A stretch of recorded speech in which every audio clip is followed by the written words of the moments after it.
Good morning, grade 9s. I am so glad that you could join WorksheetCloud today for our grade 9 natural sciences lesson. It is wonderful to have you online today.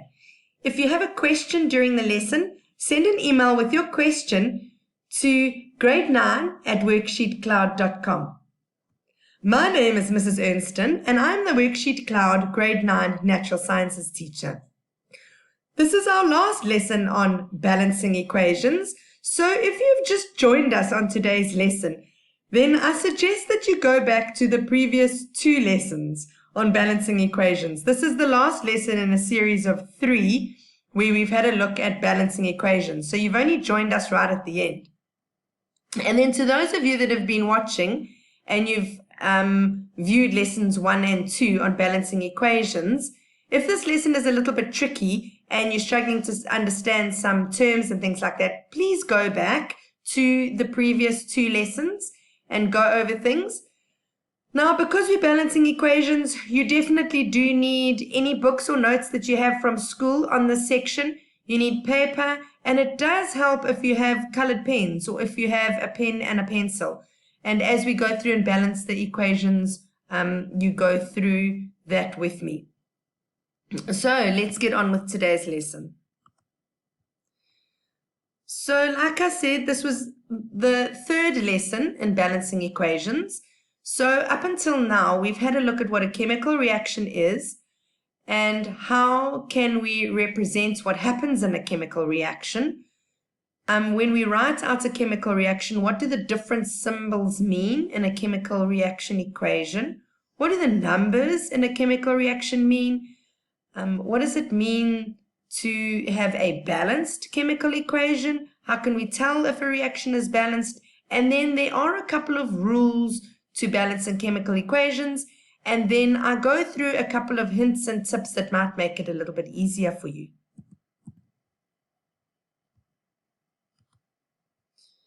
So just to recap, there are a number of different ways to represent chemical reactions. So in lessons 1 and 2, we looked at using models and pictures, and it is not often that, let's just move me out the way. It is not often necessarily in tests or exams that you get assessed on this. So we often just use that as a teaching tool to help you understand, but please just clarify with your teacher if they do require you to use these pictures. Then we also use symbols and formulae. And those are the symbols and formulae that we learned when we went through the periodic table. And in previous lessons, you will find information on that. And then you also need to be able to write word equations. We also find numbers in these chemical reaction equations. And there are 2 types of numbers that we find. We find the coefficients, and those are numbers found in front of the chemical formulae. And they generally refer to the number of molecules that we find in the reaction. And then we have subscripts. Those are often written within a chemical formulae, and they refer to the number of atoms in a particular compound. So one thing we do need to remember is that chemical reactions happen when atoms in compounds or atoms when they're part of elements rearrange themselves. It is important to note that no atoms are lost or gained in a chemical reaction. And then lastly, in a balanced reaction or equation, there are equal numbers of the same types of atoms on both sides of the chemical reaction.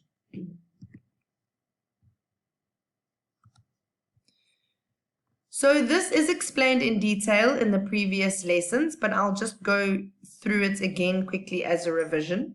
Here is our chemical reaction equation. The arrow represents a chemical reaction. Everything to the left of the arrow we refer to as reactants. Everything to the right of the arrow we refer to as products. So in this equation, the reactants are hydrogen and oxygen, and the product is water.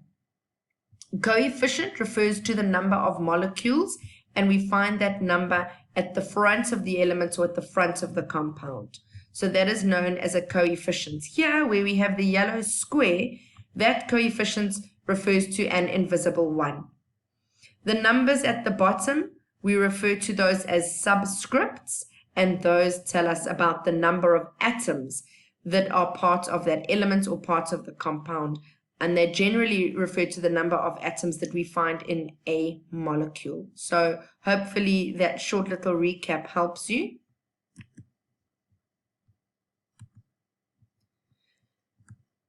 And some rules that we need to remember for balancing chemical equations.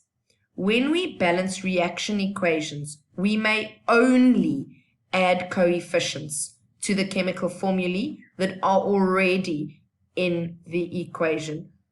We may not change the chemical formulae of any of the reactants or products by changing the subscripts in the formulae. We may not add any other reactants or products, be you adding elements or adding compounds or adding atoms. So you are not allowed to add single atoms, elements. You're not allowed to add any of those. And you may not remove any reactants or any products. So essentially, you have to work with what is given, and what you are allowed to change are the coefficients.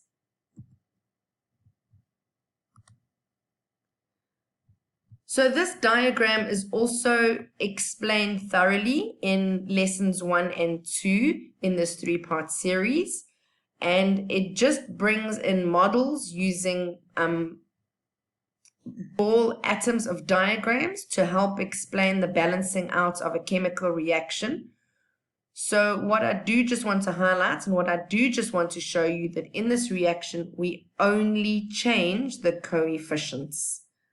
Okay, we do not change number of atoms. So you'll get a more in-depth explanation of this in the previous lesson.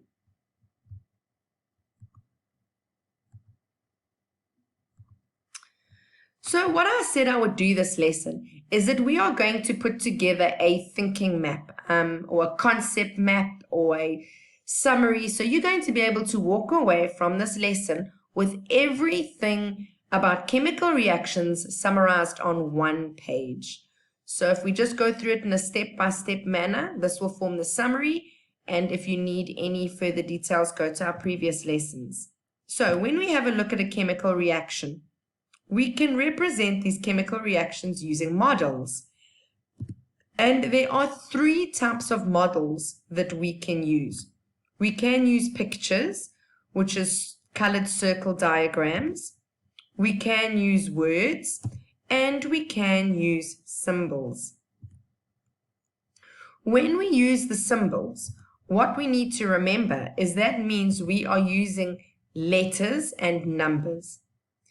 The letters refer to the letters that we find on the periodic table, and the numbers refer to the subscripts and the coefficients. So the letters are an explanation of the elements that we find in the reaction, or the atoms that we find in a reaction. The subscripts represent the number of atoms, and the coefficients represents the number of molecules.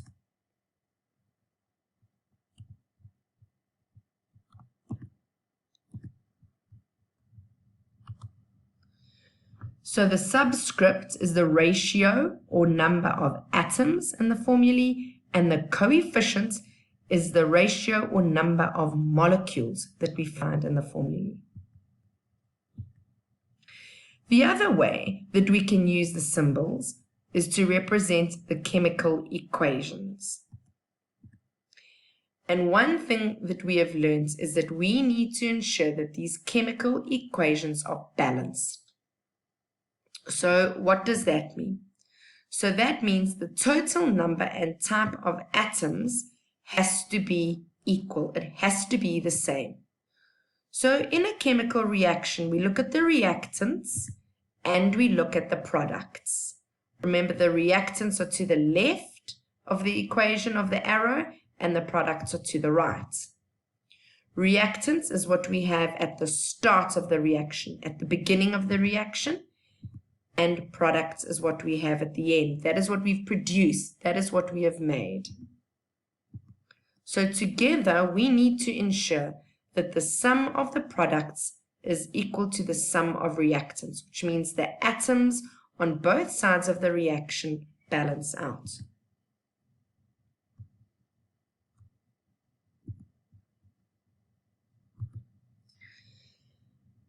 And this links up with the conservation of mass. And with that, it means we are looking at the atoms. And in a chemical reaction, those atoms get rearranged. But what we do need to ensure, what we need to remember, is that there is no loss or gain of atoms in a chemical reaction. They are just rearranged. And we need to ensure that the sum of the products and the reactants stays the same. So this forms a really nice summary that you can pause the video now and you can copy the summary down. And that is everything to do with chemical reactions and balancing equations. So I think if you write this down and you understand everything on this diagram, you should be good to go with balancing equations. What I've got for you for the remainder of this lesson is I have picked some challenging chemical equations to balance. So if you are struggling and you can't remember some concepts, please go back and revise the previous work. And then I also just want to remind you that if you have any questions, you can send your question to grade 9 at WorksheetCloud.com. So let's get onto balancing this first equation. So balance the following chemical equation. So we've got aluminium reacting with HCl to give us H2 and AlCl3. So aluminium is a metal. It's reacting with the acid, hydrochloric acid, to give us hydrogen gas and aluminium chloride salt. You don't necessarily need to learn the naming of these compounds or anything. You will just be given this equation and you will just be told to balance it.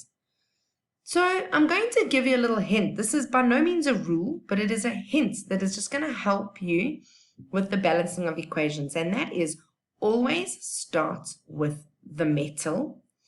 And then if there is oxygen and hydrogen in the reaction, put those last. Try and solve those last. So how do we go about balancing a chemical equation?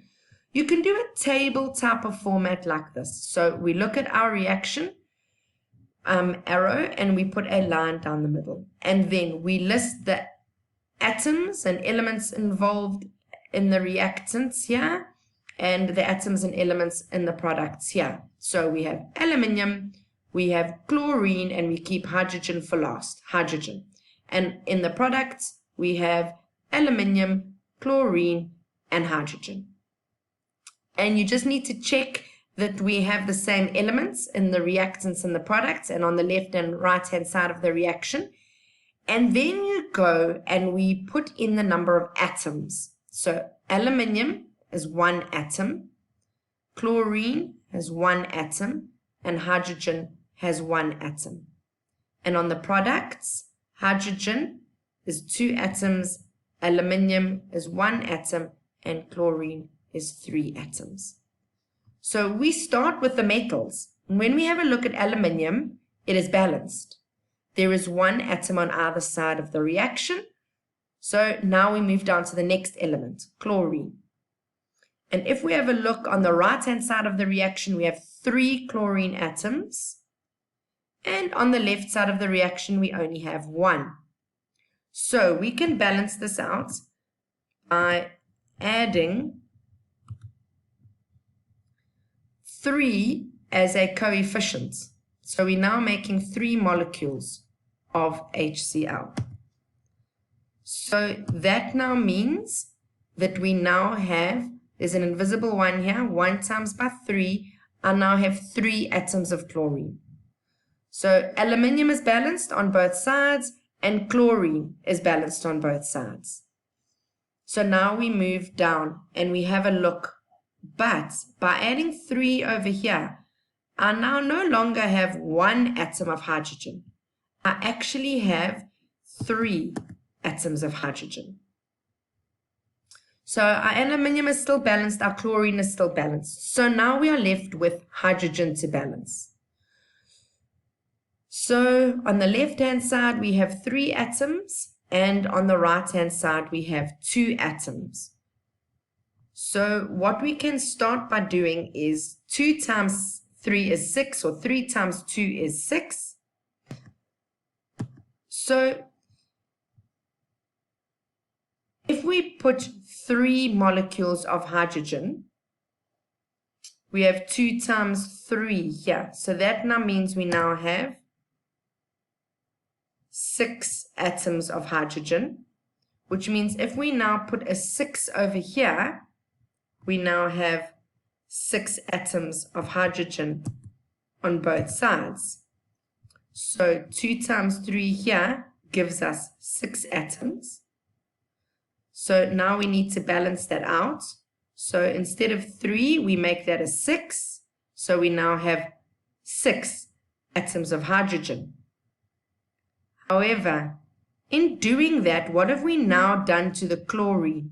I now no longer have 3 molecules of chlorine. I now have 6 molecules of chlorine. So aluminium is still balanced and hydrogen is still balanced. But now our chlorine is no longer balanced.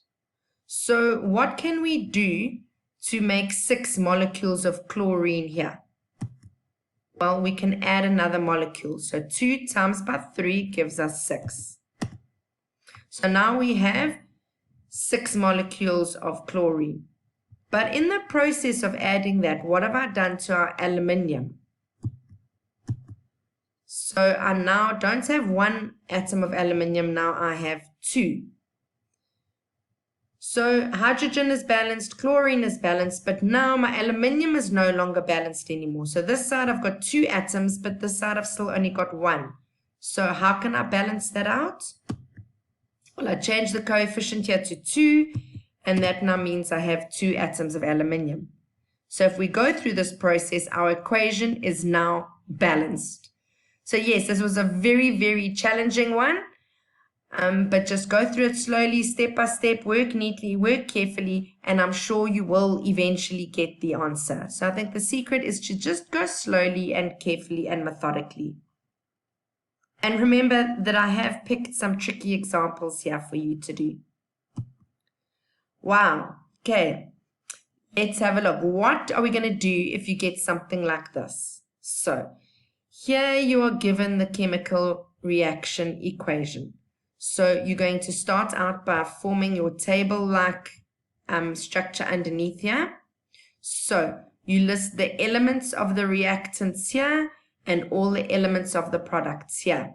Remember to keep the metals first and to leave oxygen and hydrogen for last. Now I just want to teach you a little trick here that just might help you balancing when we're dealing with some compounds. So I want you to have a look carefully. So here we have aluminium and here we have aluminium. And here we have the compound OH, it's hydroxide. But if we have a look to the right of the diagram, I don't find hydroxide. I find water, H2O, but I don't find OH.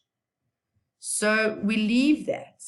Here I find a hydrogen, here I find a hydrogen, but here I find a compound SO4. I find a sulfate.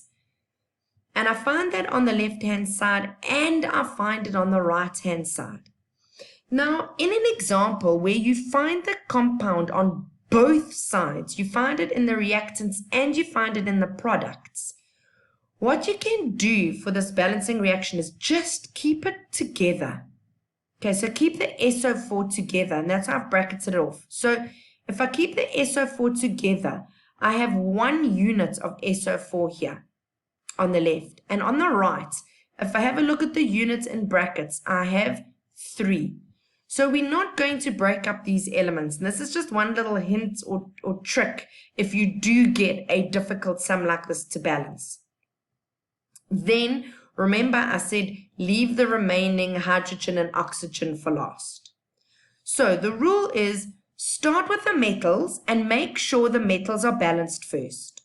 So on the left-hand side of the equation, I have 1 atom of aluminium, and on the right-hand side, I have 2 atoms of aluminium. So what do we need to balance the equation out? I need to add a coefficient of 2, which will now give us 2 atoms on the left and 2 atoms on the right. However, in adding that coefficient, I have now also changed the number of oxygen atoms and the number of hydrogen atoms. So I've now, by adding this coefficient, got 2 oxygen atoms and 6 hydrogen atoms. Where did I get the 6 from? 3 times by 2. So remember, this 3 means 3 hydrogen and 3 oxygen. Okay. So if we have a look here now,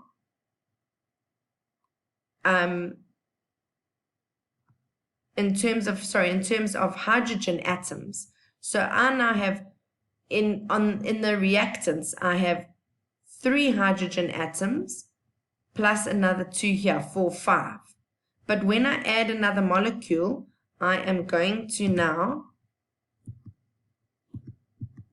have 8. So I've now, by adding the 2, I've got 2 times 3 gives me 6, plus another 2 here, 7, 8. So I now have 8 hydrogen atoms on the left, and I also now, this here would be 3, so 3 oxygen atoms, 3 by 2 gives me 6. So by adding another coefficient here, I have also changed my hydrogen and oxygen atoms. All right, so we go back. Aluminium, the metal, is now balanced. Okay, so I've said leave the hydrogen and oxygen to last. So let's go and have a look at this compound sulfate. Here I have 1 grouping and here I have 3. So how do I balance it out? Well, if I change the coefficient here to 3, okay, so that now means I have 3 SO4s. Here, which means I also have 3 SO4s here. So the SO4s are balanced. But in the process of adding the coefficients, what have I done to hydrogen? So on the left-hand side, I now have 12 hydrogens. 2 times 3, which gives us 6, and 3 times 2, which gives us 6. So 6 plus 6 gives us 12. So our metal seems balanced, our sulfate compound seems balanced. Now we need to balance out the hydrogen and the oxygen atoms.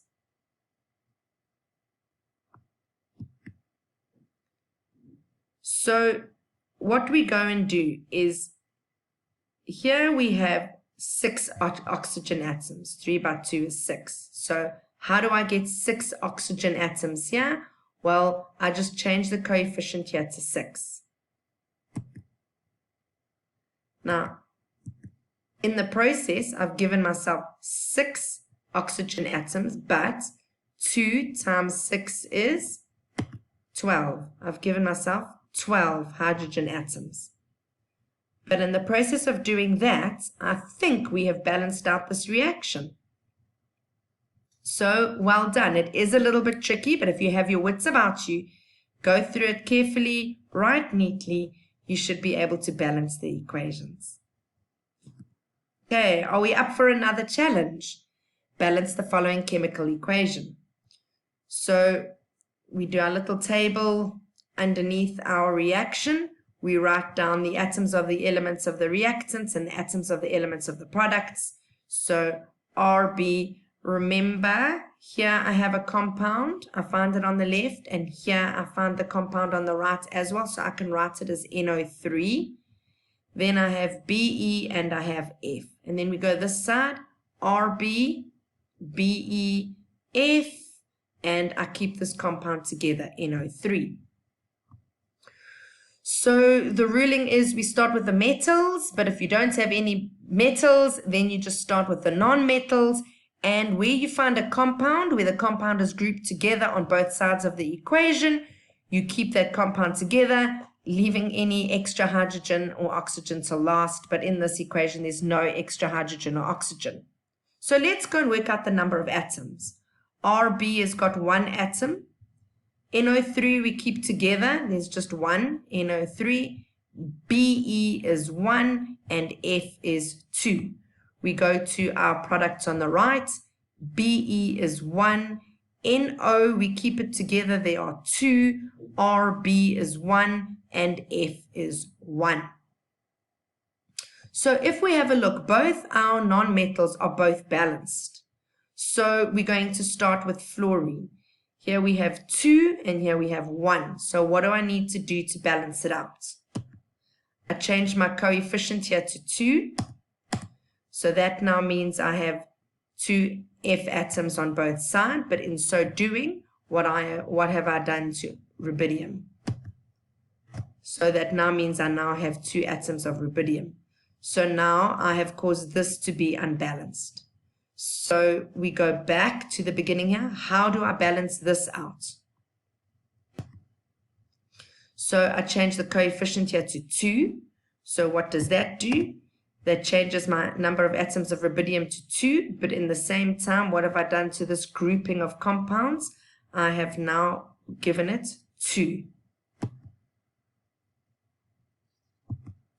Okay, so we have now sorted that out. So now it looks like our equation is balanced. Just double check it once more.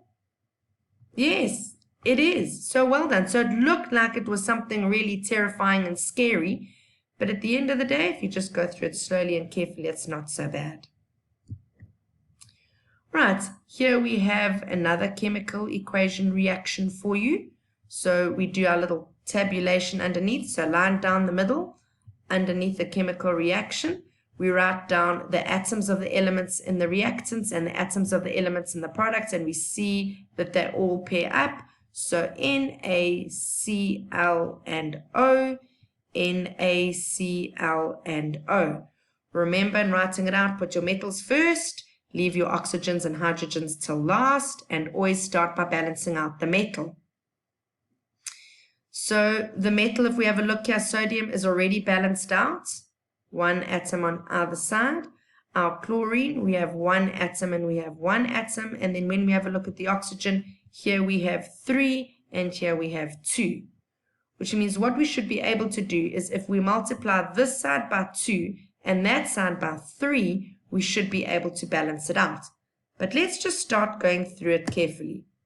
So if we have 2 atoms of this side, so we times this side by 2. What does that mean we have? So it means we now have 2 times by 3 gives us 6 oxygen atoms. But by adding the coefficient 2, I also now have 2 sodium atoms, and I now have 2 chlorine atoms.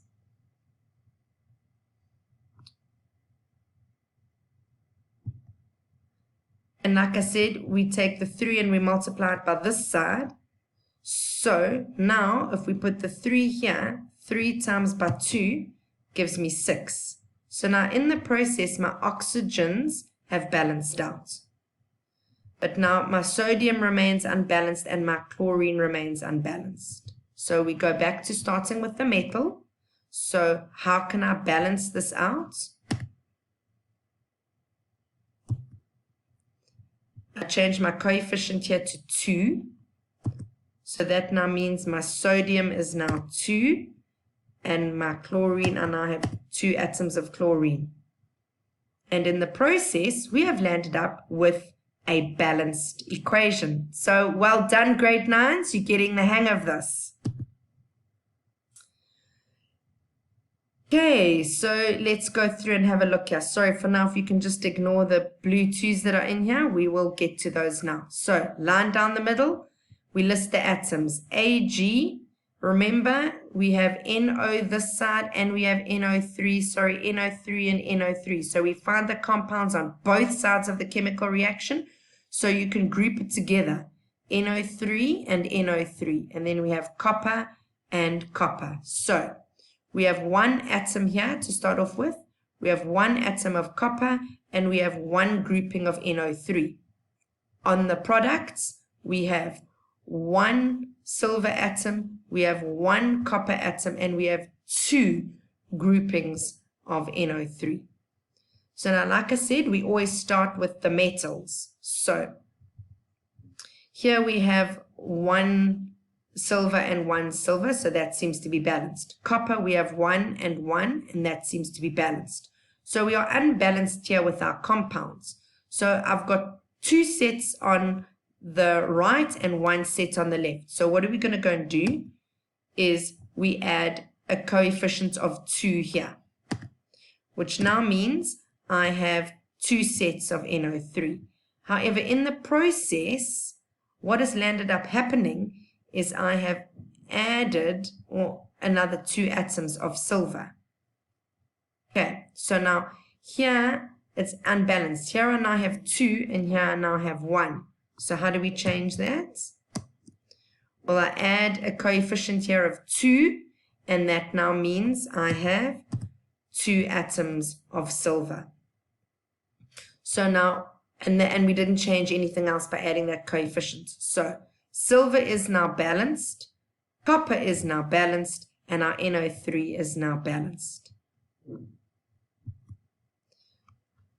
So here are some examples for you to do, and I have got the answers to follow. So if you pause the video now, write out these chemical reaction equations and see if you are able to balance them.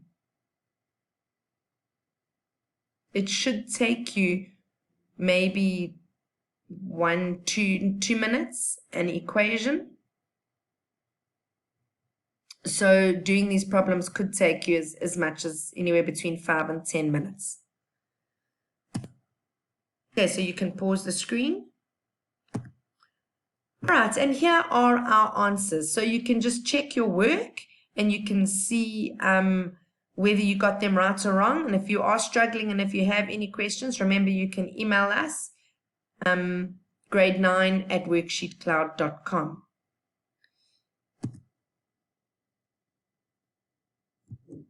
Here I have another set of questions for you to do. You will also find these questions on our WorksheetCloud activities page. So you can head over there and you can get the worksheets and the memos. And I've put lots of other examples there for you to go through and practice. So here are some more examples for you to work through. And I'll follow them up this lesson with the answers for you to check that you can do them. And here are the answers.